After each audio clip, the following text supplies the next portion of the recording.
Koukala jsem na sebe do zrcadla. Chtěla bych mít bříško. Ty se dívala do zrcadla a přála by si mít panděra? Malý bříško. Bříško je sexy.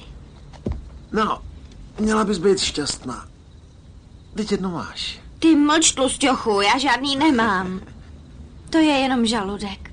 Jako měla Madonna, když zpívala Šťastnou hvězdu, to je něco jiného. Nevěděl jsem, že je rozdíl mezi pukem a žaludkem. Je to ohromný rozdíl. Líbilo by se ti, kdybych já měl bříško? Ne. Takový bříško dělá z mužů buď nemotory nebo hromotluky. Ale u žen je to velmi sexy. Všechno ostatní zůstane normální. Normální obličej, nohy, normální boky, zadek, ale navíc krásně kulatý bříško. Kdybych ho měla, nosila bych menší tričko, abych to zdůraznila.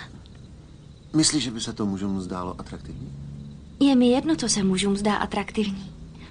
A je smutný, že je takovej rozdíl mezi tím, co se líbí na pohled a na omak.